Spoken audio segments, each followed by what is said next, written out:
Welcome back to Lucid Living. And if this is your first time, welcome, welcome. I'm so happy to have you aboard. My name is Andrew Larkin. I'm an actor, model, performer, storyteller, breathwork coach, and today I'm going to be your host, your guide for today's podcast episode.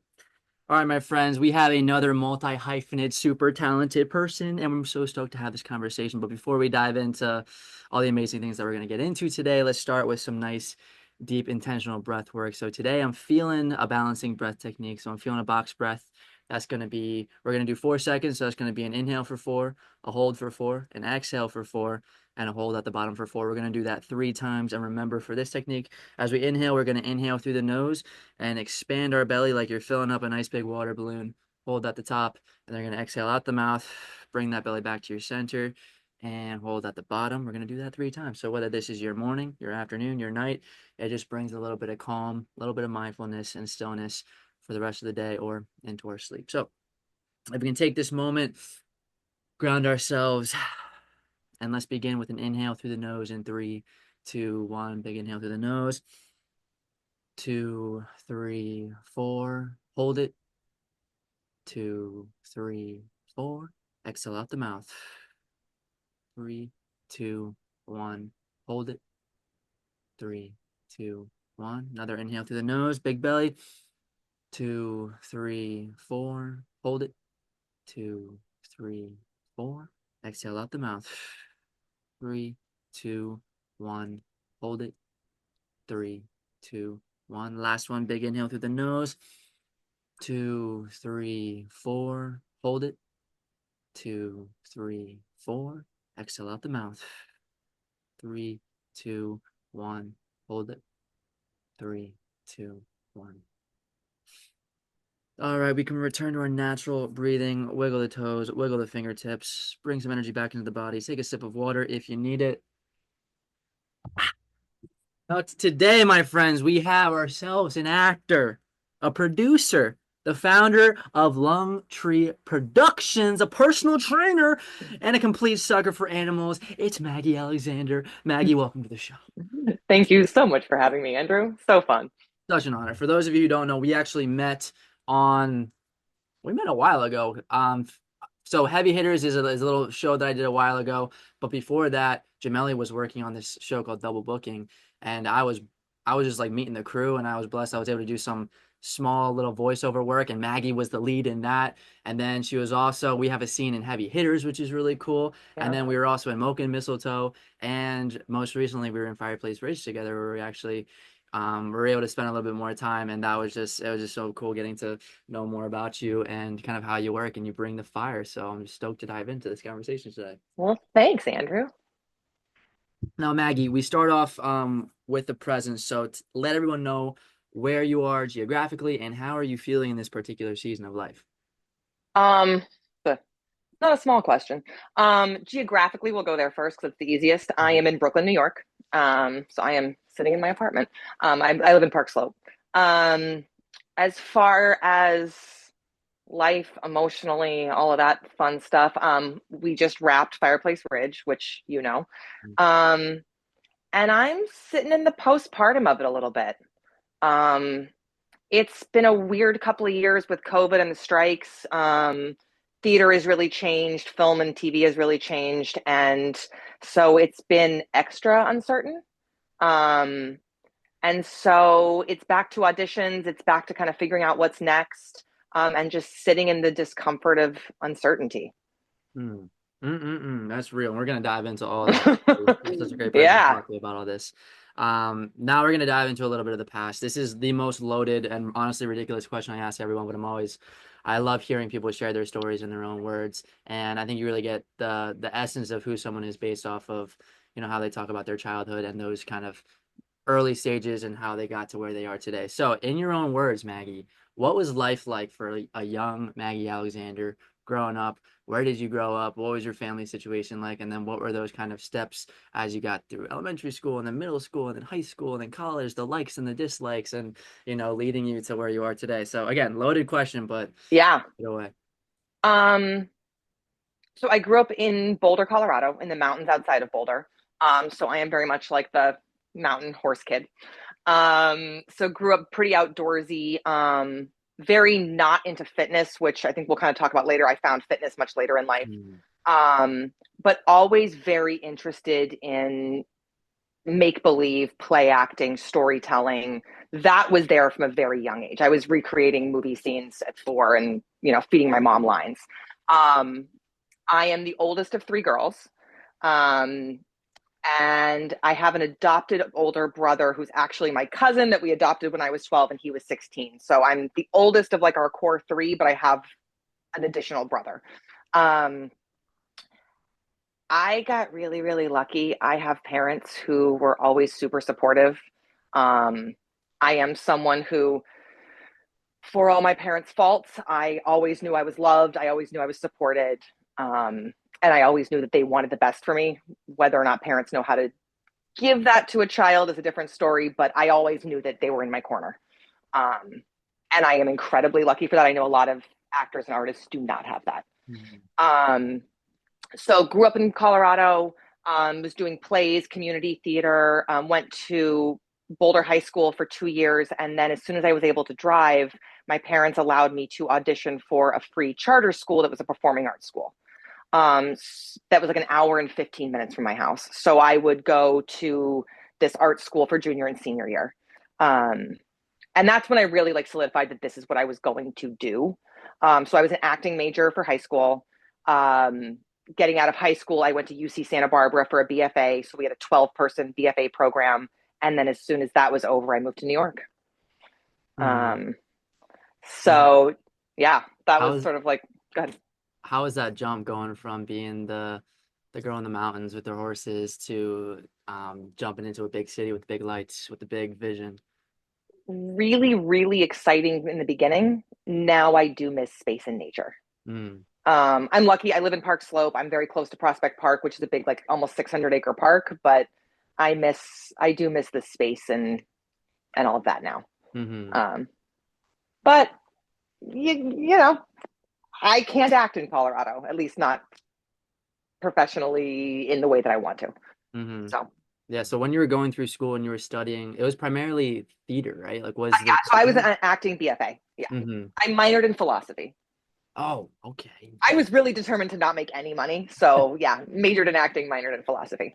And then once you graduated, was it really because I do want to dive into the LungTree Yeah. Productions as well because it feels like theater is such like the essence of so much of what you did and what you continue to do. And then when does film start getting in the picture and when does the idea of like do you feel like you're leaving it behind or is it a way to make more money or like creatively what are the differences that you find between film and theater? Yeah, so I think it's really interesting. I think this is still true of acting programs today. I mean I haven't been in school in a long time. But when you do an acting program in college, at least for our BFA, it's almost exclusively theater based. Which I think is a fantastic way to train, but they really keep their film programs and their theater programs separate, which I think is a disservice. So when I graduated, I was very comfortable on stage and very not comfortable in front of a camera. It was one of the reasons that I decided to move to New York rather than stay in LA. I was also told that there was going to be a more emotionally generous artistic community in New York, and that really appealed to me as well. Whether or not that's true, I don't know, but that was a factor. Um, but so I was very, very theater trained, moved to New York, wanted to do film and TV, but just that wasn't where my comfort was. Mhm. Um, and so started working on film and TV maybe like 2015 is when I started really like trying to tackle it for real. Mhm. Um, and I think that I don't know if I have a favorite. I love the rehearsal process of theater. I love digging in. I feel like you get more time to really dig in and play and work with your scene partners, and that feels irreplaceable. Um, but I like the nuance of film and the risks you can take moment to moment. And if you screw it up, it's okay, take two. Mhm. Um, and I like the intimacy of film that you don't necessarily always get in theater, especially if it's a big stage. Yeah. Yeah, absolutely. Um, I'm curious about this because I like highlighting. I think we forget a lot of times about some of like the cool things that we've done, and I really want to take this moment Hmm. to really highlight some of those moments. So, what would you say is your favorite theater memory? It could be going way back or it could be more recent. One of those moments. It could Mm. be a show, it could be a performance, it could be the process, it could be the people you worked with. Danny in the Deep Blue Sea, to John Patrick Shanley play. I actually have a tattoo of it on my arm, which you can't really see Mm. here. Hmm. But that was a play that was pretty monumental for me. I was cast pretty outside of type, at least on paper. She's a Bronx Italian, and I don't think you normally look at me and think Bronx Italian. Um, and the play itself, I mean, if you don't know it, or for anyone who's listening who doesn't know it, it's about a woman who's dealing with a lot of self hatred, a lot of an inability to forgive herself, not thinking she deserves things. Um, and then she sort of has this beautiful transition where she spends this night in this sort of fantasy world and then has to come back to reality. But when she's in this fantasy world, she talks about how once you see what's underneath the surface of something, you can't ever unsee it. So her example is she has this dream where she sees these whales breaching the water, and once she knows there's whales under the surface of the ocean, her worldview has changed. Mm. Um, and that resonated for me very, very strongly. Mm. Um, that once you kind of crack something open for yourself, you don't get to put it back inside. Um, and that was a two-person show that we worked on for months. It got me my equity card. It got me into the Actors Union. So it was a big show for a lot of reasons. And I had a scene partner that I could go anywhere with. Um, and working with someone like that on such an intense and intimate piece, and our audience was very small. We had a 50-person audience, so you almost had that intimacy of film that I was talking about, Mm. and yet we got, it was just that experience was pretty special. Mm. That's awesome. That's the dream right there. Yeah. Beautiful. Now, what would you say is one of your favorite memories on film, on a film set? Ooh. I I had a moment on the first feature I ever did. So this must have been like 2016, the first lead in a feature I ever worked on. Um, where I was feeling really good about, there was a scene where the director wanted me to like break down and cry. He wanted this scene where it was like collapses to the ground sobbing. And we were hitting it, I was feeling really good about the fact that I had the emotional stamina to do it. I had crafted properly. I felt like I was in the pocket, but I knew that something wasn't quite right. And finally, the DP came and said, instead of this, can we watch her just try to not cry? Can we watch all this happen, but just watch her hold it in? Um, and we did one take of that, and it was my favorite take of the entire movie. And it was just a really, really good lesson in, it's not about what you're feeling as an actor, it's what the audience is feeling. And if you cry, it lets them off the hook. And so that was a really good teaching moment where I still got the result I wanted Mm-hmm. on set. Because many times the lessons you learn on set, it's too late. By the time you learn it, it's on film, it's done, it's in the can, you move on. Mm-hmm. So it was a good reminder that that's not what it's about. It's not about letting it all out. It's about truthfully behaving under the circumstances and letting yourself just be. Mm-hmm. Um, and that was a pretty cool moment to have gotten. Yeah, that's real, and I've heard a lot of actors say that's more challenging than actually letting it all flow through. Is the moment where you're trying to hold in. Yeah, because that gets self-indulgent, it gets Mm-hmm. sentimental, which might feel really cathartic for the actor, but it's not what we do, because we don't like people to see us cry for the most part. Mm-hmm. And it's sort of the easy way. Mm-hmm. Yeah. Yeah, and what are your thoughts on, because I've heard some people talk about, some actors think like acting is therapy, some people think it's not therapy. For me, I personally, because I feel like I've suppressed so many of my emotions, giving myself permission to be able to tap into different moments and different emotions that a character might be expressing always felt like a release for me. Do you feel that at all when you dive into different characters? There's like a healing element. Absolutely, but I do think it's important that acting isn't your therapy. Mm, I mm, think that it can be therapeutic. yeah. Um, but I don't know that there's an actor on the planet that doesn't need to be in therapy, Mm-hmm. like for real. Um, and everyone thinks, well, if you solve your issues, then you're not as raw or whatever. I think that that's totally. Am I allowed to curse? I think that's Oh totally yeah, bullshit. yeah, um, I think that we shut down, and if you're not understanding who you are, the better you understand yourself, the more accessible those emotions actually are. yeah, absolutely. Great answer. Great answer. All right, so in 2015, I mean, a lot of things have changed since then. You had the pandemic, you have streaming where everything is so different now, and the way you get into the industry is different. But for anyone listening who's trying to figure out, like, how do I get a manager? How do I get an agent? How do I get my foot through the door? What were those steps in 2015 when you're like, I want to dive into this film world? And I want to ask you about the headshots because I saw you had this one post about 11 years of headshots, and I want to Oh get God. like any expertise or advice you have for anyone who's looking to get a good headshot. But what were some of those steps that you took to initially start? Because it takes time to get like footage, to get a resume, to get all those pieces together, to get representation who can get you through the door. They say it's like kind of like the chicken or the egg, because like you need the material to get the job, or you need the job to get the material. So what were those first few steps like for you? That's a great question. So I got lucky and found a mentor who had seen me on stage, liked my stage work, and knew that I was not film and theater trained. And she sort of took me under her wing.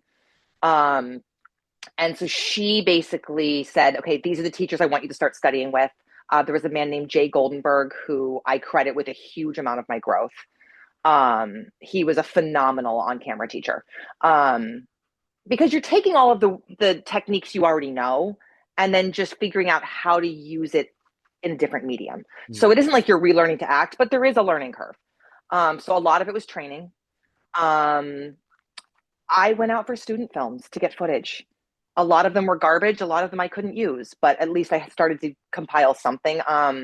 I did film a couple of monologues initially. Now that gets you in the door for things like student films and indie films. That's not going to get you in the door for network stuff. Um, but you gotta build it, right? Um, and then early on, I also did probably in 2016 or 2017. I actually filmed like a scene at Real Arc. If you don't know what Real Arc is, it's a company that they actually write a scene specific to you for whatever type you want and need. And you film it, they edit it, and it looks like a clip from a film. Um, and that clip helped me get some work. And then it just sort of starts to snowball after that, and then you start to be able to take out the older stuff and put in the stuff you feel better about, and you go from there. Mm. Yeah, no, that's great. um, yeah, I mean, the answer is I feel like I have not skipped any steps. Mm. I have done the self taping, the student films, the indie films, the network coasters. I am not skipping steps on the way up. Yeah. And what advice do you have for someone who's, because everyone's saying you got to get a headshot. It's number one. It's the first thing people see. You got to get a good headshot. I knew nothing about headshots. I literally went into a session once with like a tank top and like a white t-shirt, like no idea of vision or brand or characters I want to portray. So what kind of advice would you have for someone who's trying to um, diversify their portfolio of headshots or just get a good headshot? um, it's not about you looking your best. That's, I think, where young actors mess up the most. Like, I have some embarrassingly bad headshots that are gorgeous photos, but they do not feel like me. They do not look like me. They do not represent the kinds of characters I play or want to play. So I think talking to people in the industry that you trust or actor friends that you trust, be like, what kinds of roles do you see, or what are my essences? Um, like I had someone tell me, you really feel like, I always play strong women who end up being vulnerable. That's what I play.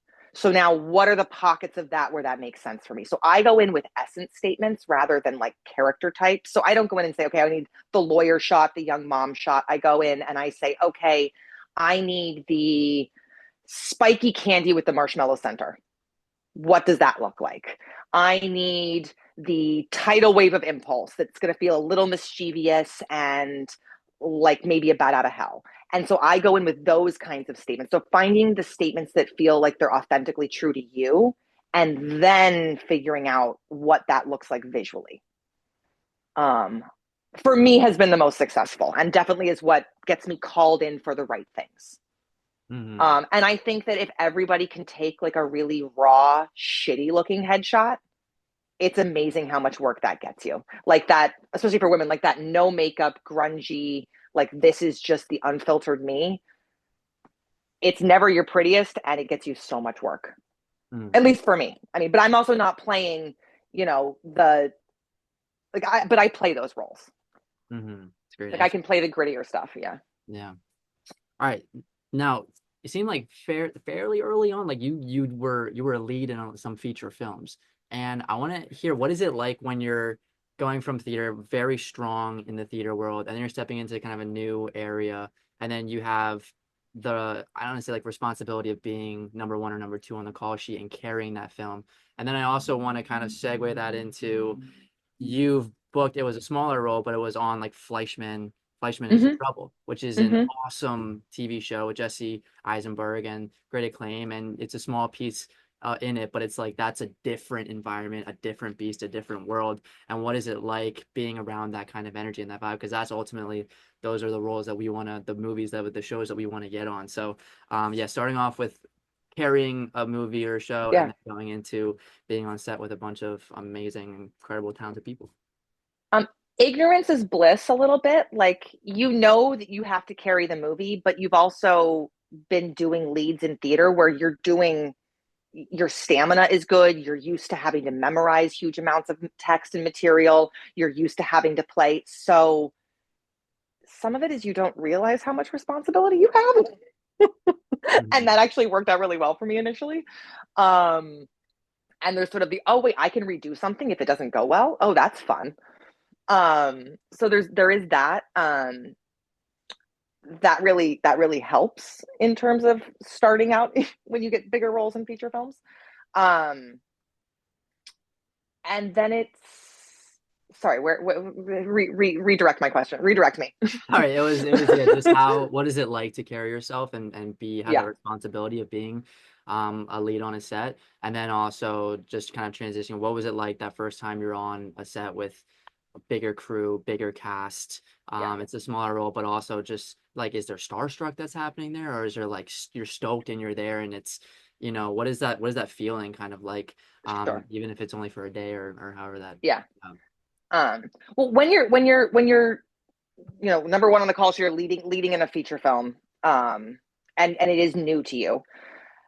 There is, especially coming from a theater background, there's so much importance put on collaboration that you also can rely on that a lot. Like I was very much about my scene partner. I was very much about, okay, what do we need? What do we need to tell in this shot? What do we need to tell in this story? What is the point of this scene? Where does this arc need to go? Um, and the hardest part for me in that initially was everything's not shot sequentially. And in theater, you're shooting, you're start to finish every night. So I had to sort of adjust to be like, oh, this is sort of like when you rehearse out of order, which you do in theater. So I know how to do that. Okay, cool. I could readjust that way. But you really have to know your arc and where you are in that arc at any moment.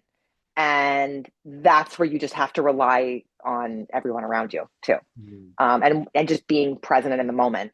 And then when you get onto bigger sets with, celebrities and people that, make you a little nervous or whatever it is, I did get to work with Jesse Eisenberg, um, who was an absolute dream to work with. Um, and so I'm in the show. All of my dialogue actually got cut, so I'm a very very small part of that show, which is also one of those disappointing things, right? Like when the episode comes out, you expect to have a couple of scenes, and then you see what makes the cut, and Mhm. you end up on the editing room floor a lot. Mhm. Um, I'm pretty good at not getting starstruck. Um, like I know that we're both just there to do a job, and for the most part, they want you to do well too. So like in between takes, Jesse's, he breaks character. So we talked about my theater company in between takes. We talked about his wife in between takes. Um, our one of our scenes and the scene that made it into the show is a fairly graphic scene, and we just made it light and fun, and it was great. Um, but that's the kind of situation where it's not about you and you are there to serve the story. Um, And I think we can all remember that more often. Yeah, it's a tricky dance because there's so much ego involved, I think, in this Yeah. industry. And to I think when you like lead with that kind of intention, that this is for the work and it is collaborative, it reminds other people, and I think other people feel that when they work with you, and it makes the work better. And we feel it as an audience member, then also we have those good experiences on set. So you're leading the way, my friend. You're leading the And we're way. trying. I also think, and this was something I always did coming from a theater background, but when the camera's not on me, I am still acting with my partner. You have a Mm, lot of actors who want to then just give you a line reading. And I don't think that that's a fun way to work for either party. Um, and so I'm always grateful. And Jesse was the same way. You show up for the other person. And I think showing up for your partner and for the people that you're working with is the most important part. hmm Yeah, yeah.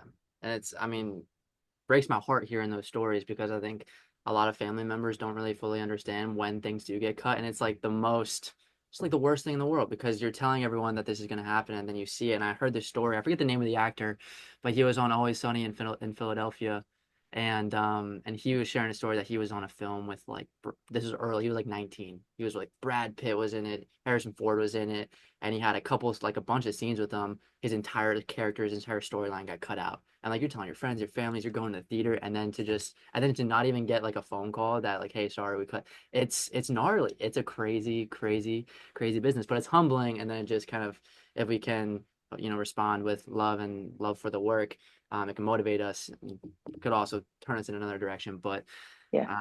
yeah. I also want to talk about because in the beginning, just like how you're feeling emotionally right now, the industry is in such flux. Work is scarce with streaming. Like everything is shifting so rapidly fast that it can leave moments of uncertainty. And I think a lot of times I always say like you could have an amazing year where you book three great jobs or four great jobs, and that you still have like 90 days, 3 months where you're not working, 4 months, 5 months, and you still have a great year. And how do you navigate that space? Because I always found after we filmed Heavy Hitters, I struggled with it. I know a lot of the other guys struggled with it, and trying to find purpose, intention, work, creativity, inspiration, motivation. It's hard when you got to go back into reality, and then you're just kind of praying and sitting and waiting, and we can't sit and wait. We got to create and do the thing. So how do you navigate the space in between the work? I mean, I don't know that I always do it very well. But what has worked for me lately is coming out of COVID and the strikes, I was really missing an artistic home because I wasn't working as much as I had been used to. Um, because before COVID, I had been very, very lucky to have had a couple of pretty good years where I was working pretty consistently, about half theater and half film.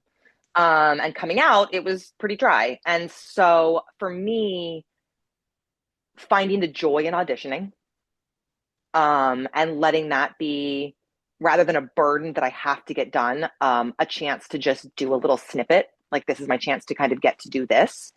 And then I always go back to class because then I'm working on good material. I take, it's not really a scene study class. She calls it a skills class. It's with a woman named Deborah Headwall, who's phenomenal. And everyone in the class, like I walk in and feel like the worst ones. Like I feel like everyone else is elevating me. So it's finding that artistic home with the people that are doing the work you want to be doing, the people that are inspiring you to become better and to deepen your work. And then to keep yourself busy working on something. I might not be getting paid to go and do scenes in class, but I can be creatively fulfilled to some extent. And that was really, really important to me. Mhm. And then if it stays dry too long, I end up producing something. Yes, and that is a great segue because I would love to talk about the producing side of you, which is such a cool, different, creative hat that you put on. So I want to hear what was the creation? How was LungTree founded? Yeah. So it's funny that you actually start with breath work. So lung tree is named after the idea that a tree is a pretty good metaphor for an actor in that we have to be incredibly grounded, like a tree is rooted, and we're only going to survive and thrive on stage if we're truly taking in the energy from our environment, our scene partners, the audience, the situation, just like a tree is taking in energy from the sun. So the idea of being very, very grounded, but still open to receiving energy is what keeps you alive on stage, and breath is what grounds you. So I combined the lung and the tree as an image, and it's actually it was my first tattoo, and it was the name of my theater company. My company also, we always partner with a charity that relates in some way to the play. So our first one was 50 words. Then we did a play called Time Stands Still, which is about a photojournalist who's come back from Syria. So we donated to Physicians for Human Rights. So it was both creatively fulfilling, and you feel like you're kind of giving back to the world. After that, I did a play called Rabbit Hole.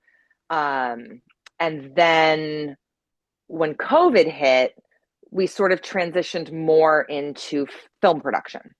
So LungTree became an associate producer on a short film called Into the Plains, that someone else was making. And then last year, I produced a film called Ivy's Dream. Because again, it was feeling like a dry spell. A friend of mine came to me with this script and was like, "Why don't we shoot this in your living room?" And I went, "Well, because that's a waste of everyone's time. If we're going to do this, let's actually do this and make something we're proud of." And so we shot. It's a 17-minute short film that we shot in 2 days for 10 grand. We were just finishing up like the film festival circuit with it, and it was an incredible experience. But it was a way to like stay working and like get those creative juices flowing. And I got to work with incredible people, and those people will be friends for life. Yeah, and when you're producing it, are you also acting in it? Yes. Mm-hmm. So I like to say I'm a producer out of necessity, not desire. Mm. So I produce when there's something that I want to do, and that's the way to make it happen. You're a business lady. Smart Yeah. stuff.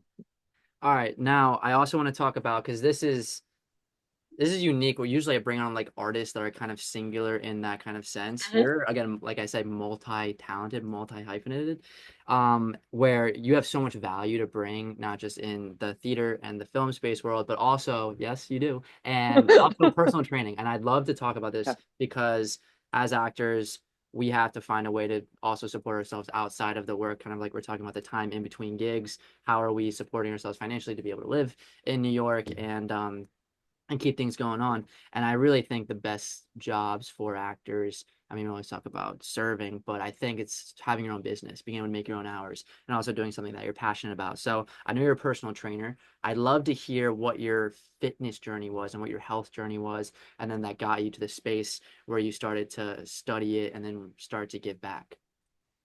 Um, so I was not an athletic child. I was an outdoorsy kid. I liked horses. I liked snowboarding. I liked running around in the mountains, but I was not like I was overweight. I was not interested in fitness. I was not interested in sports. None of it. I was always a kind of a decently strong kid because I was moving around, but that was kind of the limit. Um, and when I got to acting school in college, um, I was pretty tired of being the fattest girl in acting class. I mean, I wasn't particularly unhealthy, but for being in school in California, I was very, very self-conscious. So I got into fitness for all of the totally superficial reasons that people in their young 20s do. Um, and then I realized that there were a lot more benefits than just the superficial reasons. Um, but I had initially, so in at the end of college, I decided I wanted to start getting in shape, and I started doing triathlons because I don't balance things well. I just immediately went whole hog. So signed up for a triathlon, was training for that, and then realized how much I loved it, how much I loved the feeling of being strong, capable, how good it was for my mental health. At the time, I was undiagnosed ADHD, and I did not realize how much fitness really was going to help clear my brain. Now it's more for mental health than anything else.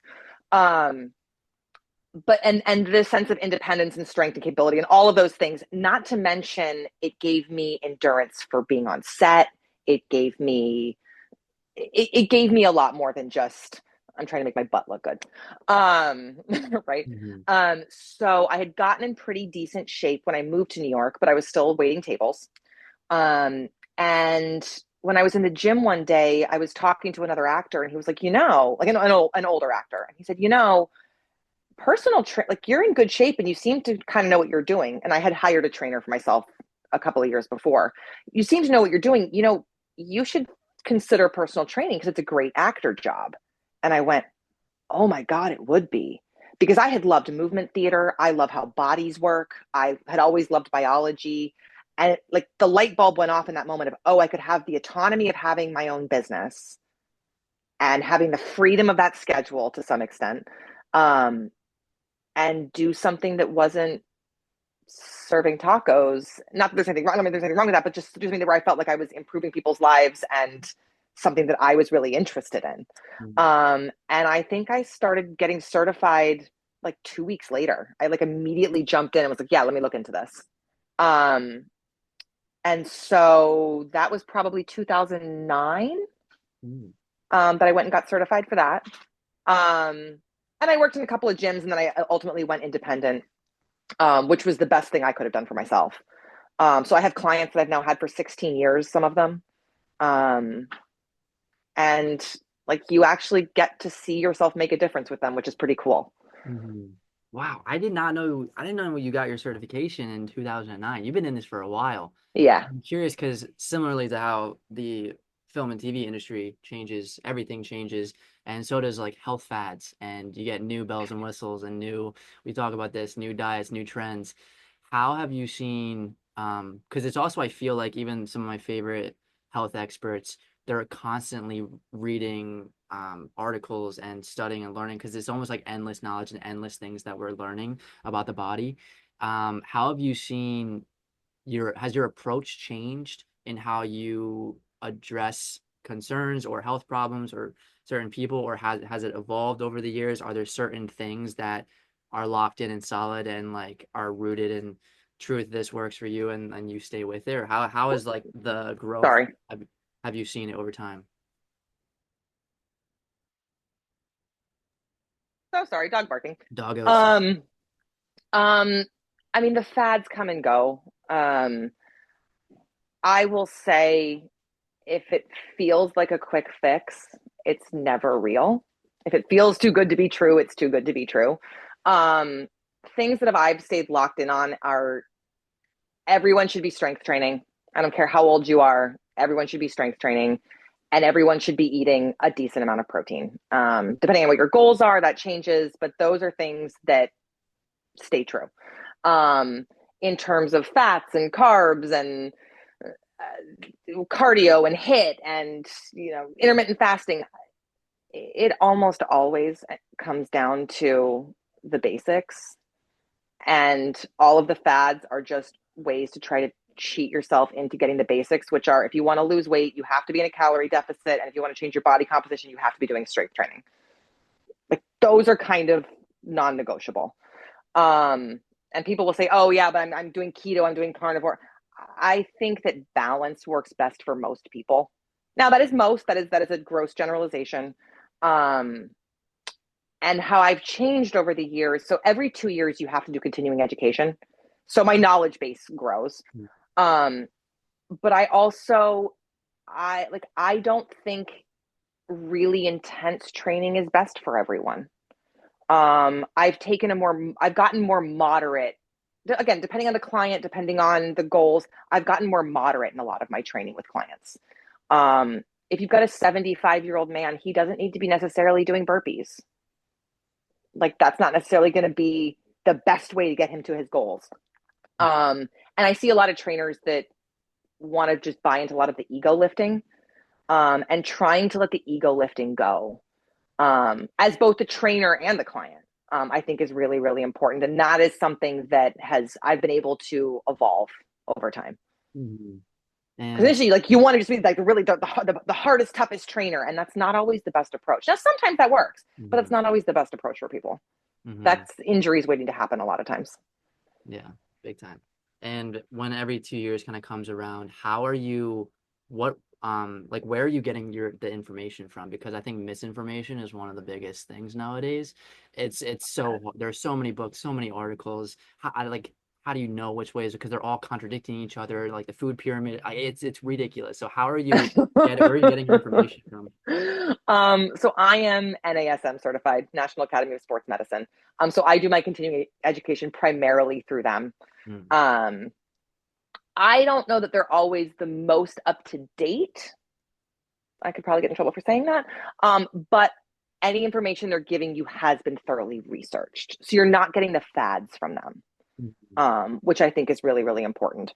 Um, so that's so like I mean, but those continuing education is things like corrective exercise and pre and postnatal training and weight training for women, which really just comes down to train women like you would train anybody else. And, Mhm. the science of weight loss with nutrition, things like that are kind of like the classes they offer, which we all know, and it's just deepening your knowledge of, right? Um, or we hope most of us know. Um, like or weight training for senior citizens, and how osteoporosis plays into that and things like that. Nutrition, I think, is where the most misinformation is thrown around. I think even more so than actual like strength than the actual fitness part of it. um and I think at this point I've seen so many fads come and go and none of them work. Mhm. um so What are the I best? try to go with really well researched nutrition information. People who are looking at this at studies that have extensive participants, Hmm. not 10. Yeah. Yeah.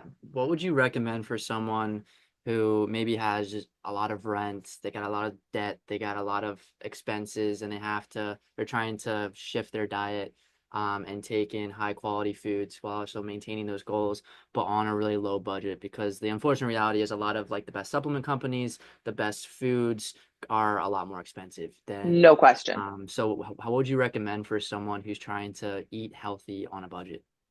Cooking at home. I think a huge thing is cooking at home. Meal prep, make bulk, bring it with you, whatever. Cook at home. And if you can focus on primarily proteins, veggies, and then your carb is your side.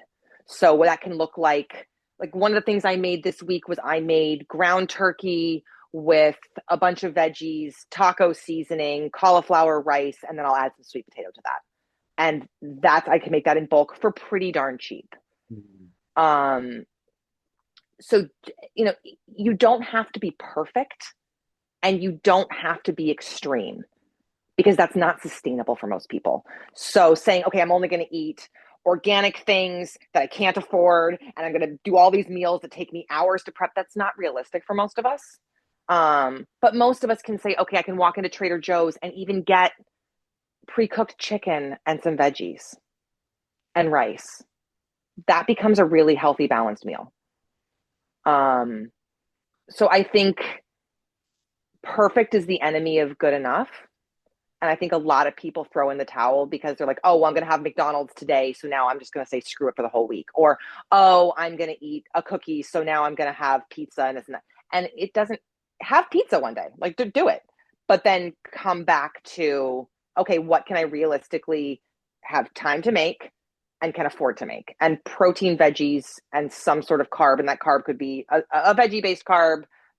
It could be a little bit of pasta, whatever you're going to eat, that makes you feel good, and also experimenting with what makes you feel good. Some people don't do well on low carb. Some people do. I think most of us do well balanced. Mhm. Yeah, 100%. Have there been moments where having your knowledge in fitness and training has helped you in your acting? I mean, you had talked about giving you like stamina and stability, to be able to perform long days on set or long days on the theater. Have there been roles? Because like first time I saw it, I'm like, I didn't put it together, but I'm like, you're a beast. Like physically, like you are a beast, and like I could see you. I thought you were like I mean, it was on double booking, but I'm like, you could be a stunt like person, you know? Do you do Like your to own be. stunts? Like, I know, wasn't there a film where you were an actual trainer? Have you seen? Yeah. Yeah, so I did a movie where I was the running coach. Um, so I mean, it does help me. I think it helps me. It can help me in my physicality. It can help me, and that's helpful. I mean, it does let me do some stunt work. It does play into types of roles that I like to play. Like I don't play the delicate wallflower, and I don't end up looking like the delicate wallflower, and that fortunately goes together for me. I mean, I think it hurts me in some things. I think that I'm not. some little waif. Um, Double booking was actually sort of a surprise for me to book because I don't normally think of myself as a rom-com lead. So that was actually kind of a really fun Mhm. against type moment. Um, but yeah, I think that I want to do stunt work. I actually just had back surgery. So I've had a broken back for a long time. So I haven't been able to do stunt work, but one of my goals coming out of this is going to be to start doing some stunt work. Mhm. Um, because I think that's going to be really, really fun and I have the strength to do it. Um, which is cool. Yeah, we're gonna get you on a Western riding I horse. am dying to be on a Western. Oh my God, I want to be on a Western so badly. We're manifesting. We're manifesting. Yes, we Okay, are. I also wanted to touch on the mental health component to it as well, because you had Yeah. talked about getting into fitness, the physical health side, but fitness is works it's scientifically wonders for your mental health as well. And then also talking about having ADHD, navigating the industry, navigating the egos, navigating like playing and like we're putting on different masks and different faces and it's a lot of comparison and it's a lot of challenges and like you go out to LA and you feel like you're not enough and like it just these voices constantly kind of seep in and mental health can play such a big role and like you said like every actor should do therapy because a lot of times like the reasons why we put ourselves on screen are not the healthiest of reasons and it was cool I got to talk to Mac's mom Kim and Ooh. she is like a mental wellness coach and her mission is to really prevent and reduce mental like suicides from amongst artists because this Oh, space amazing. is it's incredible and then this space is just it almost breeds mental health so I'm curious I guess to what extent you're willing to share, but like what has your relationship been with mental health and then how have you navigated it over the years being in the arts and then also bringing in that athletic background as well. Yeah. Um, I mean, I mentioned that one of the reasons I came to New York when I graduated was because of theater. But there was also the component of I don't think I was in a good enough place mentally that I was going to be able to handle LA. Um, at least that was the narrative I told myself.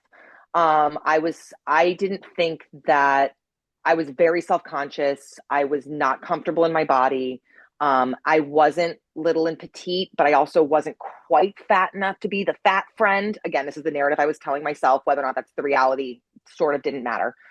Um, and so that wasn't a very good place to be in. And for me, initially, yes, I got into fitness for all the superficial reasons, but it was also a way of sort of taking control over myself. There was a sense of like, oh, this is something that I can control and feel good about. If I wasn't going to be the super skinny girl, I could at least be the strong girl. I could be the capable girl. Um, and again, that feels very, very reductive looking back, but that's at the time, that's where I was. Mhm. Um, and then that also became my time for my most clear thinking. And again, I didn't know I was ADHD. Looking back, it's glaringly obvious. I got diagnosed way, way later. Um, but like that would be the time that I could actually like memorize lines, would be like doing cardio because I couldn't think about 85 things. I could only think about what I was doing and the lines I was working on. Or I would go and I would lift weights and I would be able to like work out problems in my head. Because again, it was just taking out some of that. I was channeling some of that energy physically, and it just helped clear my brain um, and just release some of the excess energy because I don't hold still very well. um, so that became really, really important. And then I will say that my identity probably got too wrapped up in that, is that I was the strong, capable one, and in that I sort of had to reel back a bit as well. That's where having an actual therapist was very helpful. Mhm. Again, I was working with a teacher named Larry Moss, who you may have heard of. He's pretty Mhm. well known. And he looked at me and he was like, "Are you in therapy?" And I said, "No, I don't need to be in therapy. I had a great childhood. I love my parents." And he goes, "You're going to ruin your life, your relationships, and your career if you don't go to therapy." And I went, "What are you talking about?" And he goes, "Trust me." Um, and he was right. um, so the fitness fed into it, but I think that I needed both. Mhm. Um, and when my identity got very, very wrapped up in fitness, like, so again, I thought I was maybe to a place that it turned out I wasn't. When I had back surgery, I now wasn't able to work out for 3 to 6 months. I wasn't able to be on set. I was stuck in my house, not able to do things for myself. And I had a bit of an identity crisis. It was like, I don't know who I am without being someone who's strong or an actor or something like, and it was a struggle. Um, it got a little dark. Um, yeah, so that uncertainty was tough. So that's been, yeah, so it's been a process. Mhm. Yeah, I mean, it's so apparent how self-aware you are, which is so cool. And the I'm curious with oh, what was the question, Andrew? Um, it escaped me. It escaped me. Oh, good. It's okay. We're gonna keep on moving on. Okay, last Yeah. question I have in this kind of realm. I have this. I always find it interesting because I find life puts us on a path this way, and then there's like an event that happens that kind of shapes us and pushes Hmm. us this way, and then something happens and it puts us in another direction. And I think we're being guided in life in different ways, and a lot of times those events in the moment are like the worst thing in the world, but when we like remove ourselves and look back, it's like it happened for a reason. And I call these things awakenings. So I'm curious, were there moments like that aha moment where that gentleman came to you and said you should be a trainer? Or were there moments where that you can reflect on in your life that felt like awakenings that you were going one direction and then it kind of tossed you in a different direction? That's a great question. I mean, the you should be a trainer was definitely one. Um, Leaving in that vein, leaving my gym trainer job was a huge moment. Um, I tend to be someone who leaps before I look. Um, and there was a moment where I just went, you know what? I want to be in charge of my own schedule. I'm willing to take the risk. And I just basically quit my job and said, I'm going to go independent and see how it goes. Um, that was a moment. I've had relationships that have ended that at the time felt absolutely devastating and turned out to be the best thing that could have happened to me. Um, those are moments. Mm-hmm. Big time. um,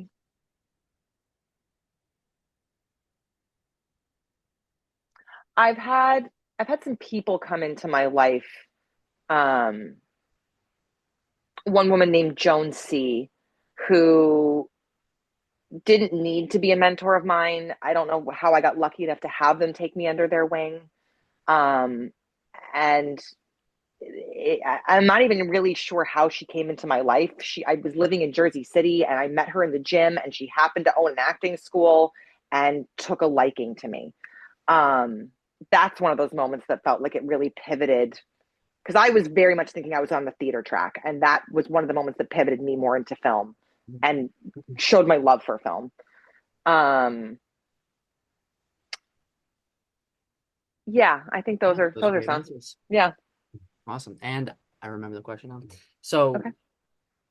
mental health is kind of doing the thing. For anyone who's listening to this, I think a lot of us have experienced it. I think everyone has experienced those kind of downward maybe spirals, but tough moments in our lives. And again, if you're listening to this and you're in this, life is this natural kind of progression. I like looking at it as a heart rate monitor. So when you get up and you're too high, there's something that's going to bring you back down. And then when you get too low, there's something to brings you back up. It's like a natural progression in life. And it's like this that balancing act of like equilibrium. Life always finds a way to bring us back. So if you're in that, like it will get better. But when you're in that, what are some practices that maybe your therapist told you or that you learned throughout the process, or even when, because I know exercise is one of the biggest ones, but when that was taken away, what are some practices that you have or recommend for helping get yourself out of that ditch? Um, One of the things, so I am someone who likes to try to do to get myself out, and many times that's helpful. So whether it's focusing on starting a new project of my own to kind of, bring my focus into something else, or if it's going for a walk with my dog. I will say my dogs do a lot for me. Mhm. Getting into nature with my dogs is one of the things that can elevate me a little bit no matter what. But my therapist has also said, what if you just sit in the uncomfortable? What if you just let yourself be in the shit for a little while? And that's a really hard place to be. It's really hard to trust that that will end. Um, and it always does. It doesn't end as fast as we want it to. Um,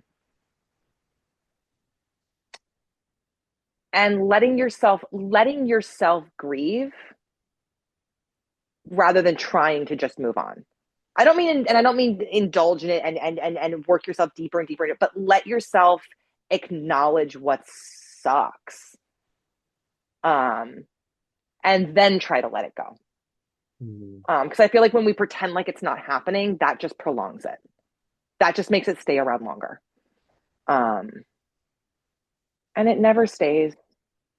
I mean, some and things. I mean, obviously, we all have issues that will. I've got family things that will be issues for the rest of my life. But trying to look for the bright spots. Um, trying to look for people that inspire you. I Mhm. think that can be really, really helpful. And if you can look at the people that inspire you, and not make it a competition. It's not like, oh, well, they're better than me. Oh, well, they're so much farther ahead than me. It's, oh, look what that person's doing. That's fun. That's great. I want to bring myself to that level with them. Um, I think that can help. When in doubt, squeeze Yeah. your dog. Yeah, absolutely. And it's funny because I don't know, I was thinking about this recently. I think it stimulated from listening to someone talk about this, but I started just like daydreaming and thinking about what if you were just like a trapped soul and you couldn't experience or feel anything. And then you started just observing and watching people. And I feel like sitting there for years and years and years and years, and you're watching people go through hardship, and it's almost like I would give anything to feel what it's like to go through heartbreak, to feel what it's like to feel jealousy, to feel anger. Like I would give anything to, and almost when I framed it that way, it's like let's not, like you say, indulge it, but let's embrace it because you get to feel, and like that's a gift, and there's a Yeah. reason why it's there. It's all just information telling us and pointing us in certain directions, and anger can be a really beautiful thing, jealous like can point us in different directions and tell us a little bit about ourselves or how we relate to our environment or certain people. And I mean, life is just, we can frame things in different ways, and I'm like, that was actually kind of cool. And the sucks, but if we can kind of remove ourselves from the emotions for a second, it can be pretty I cool. actually think that's dead on. Like we get to feel and no matter what, it's still an experience. Um, and there is a point where I do believe you can then choose to reframe, but you can't choose to reframe until you go through it. Amen. But the And reframing is still important because you can't just stay wallowing. But yeah, you get to feel. I would so much rather feel than be numb. mm, that's real. Oh gosh. Okay. All right. Maggie, you're freaking awesome. We talked about You're awesome. we talked about the present, we talked about the past, now a vision for the future. When I asked this question originally, it was kind of like, give me your hopes, your dreams, your ambitions, that vision, that kind of like vision board that we have. And then I kind of counteracted that and felt I actually sometimes I like the idea of having our goals to ourselves and then doing the work in silence and letting the work speak for itself. So I'm kind of both ways. So however you want to answer this question, you could just share a vision board, a mood board. It could be pictures, it could be feelings, it could be colors, or if there are certain things on the horizon that you want to attract, or what is that this book, a more beautiful world than that our hearts knows is possible. What does that vision kind of look like and feel like for you? I want, kind of going with the theme of what we were sort of talking about just now, my goal is to be okay not knowing what's coming. Be okay in the uncomfortable, be okay in the not knowing. Um, Ultimately, I want to always work with people who love the work, um, and who make it about the work and not themselves. Um, I think that's the most exciting time on any set. Um, and if I if I had to say like what does an idea of like being a successful actor look like to me? I don't care about being a celebrity. I don't. I would like to be able to make my living as an actor completely. But if I got to a point where I could put into a contract that my dogs were allowed to be on set with me, I would feel like I had made Mhm. it. um, but yeah, no, I really, my goal is to always be able to do the work because this is one of those jobs that you can do until your brain goes. Mm. Um, so Amen. yeah, Nice. All righty. So to make this an official podcast, we have a few rapid fire questions. I say great. rapid fire, but you can take the liberty of getting into more depth if you need to. All right. So right now, Maggie, what would you say brings you the most joy? Being present in the moment. Hmm. Top four values. Honesty, communication, caring about others, um, love. Great answer. What is your spirit animal? Fox, red fox. Ooh, hoo, hoo, hoo. If what is a book, movie, or TV character that is most like you? This is a doozy. Ooh. This is a thinker. Oh, that is a doozy. Um, I hope this isn't just wishful thinking. Kate Winslet's character, Eternal Sunshine of the Spotless Mind.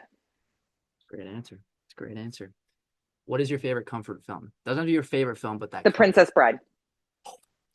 I've been thinking about the Princess Brides like so often. I haven't seen it in years, and I gotta circle back. All right, it's your last day on this earth, and you have to choose one final meal.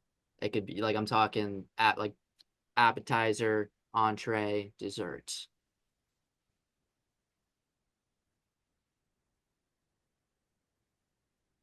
Seafood paella, flourless chocolate cake.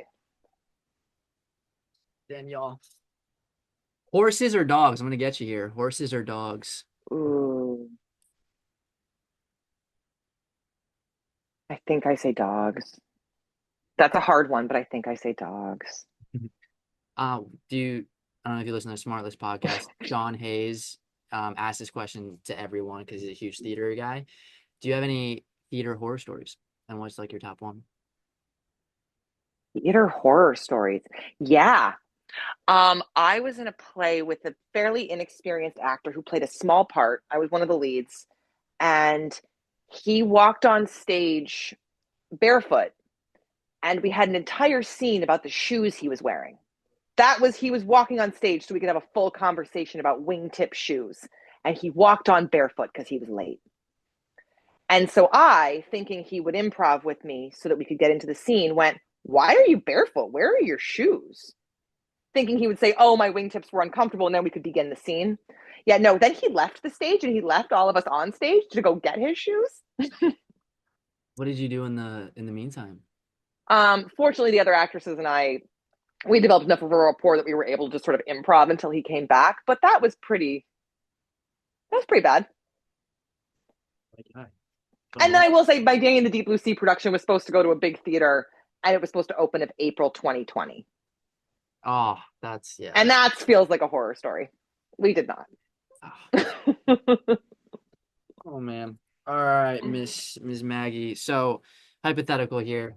You have lived a beautiful, abundant life, telling stories, embracing characters, getting on big sets, small sets. Your production company's absolutely blowing up, and you're getting the best talent to come and tell these stories, and you're doing it not on off Broadway, but Broadway. And you travel the world, you're in nature, you do your Western, and it's one of the greatest Westerns of all time. You live to be 132 years old, and it's a fruitful, beautiful life. But ultimately, your time is up, and you move on to that next phase, whatever that is. And friends and family and loved ones are attending your funeral. What do you want people to say about you, and how do you want to be remembered? I hope I am remembered for taking risks. I hope I am remembered for